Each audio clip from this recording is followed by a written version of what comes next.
राज्यातल्या बेकरीचे नमुने तपासणार, ज्या बेकरीत अनियमितता आहे त्याची सॅम्पल्स विशेष तपासली जाणार, गिरीश बापट यांची माहिती। शिक्षण हक्क कायद्याचं उल्लंघन करता येणार नाही, 15 तारखेला शाळा सुरू होणारच, मागच्या वर्षीपर्यंतचा परतावा दिल्याची विनोद तावडेंची माहिती।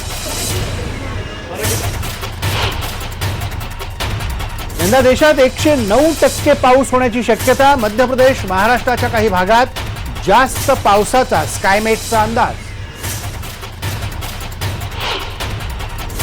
दुष्काळी भागात पाण्याचा वापर फक्त पिण्यासाठी, बांधकामांसाठी नाही, मुंबई हायकोर्टाचे आदेश।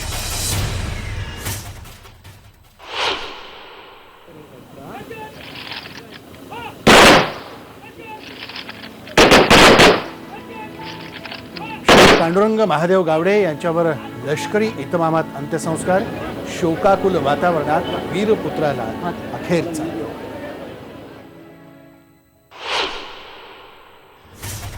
राज्यात सर्वाधिक वाघ ताडोब्यात, बुद्ध पौर्णिमेच्या दिवशी झालेल्या गणनेत अंधारी व्याघ्र प्रकल्पात 90 वाघांसह 29 बिबट्यांचं दर्शन।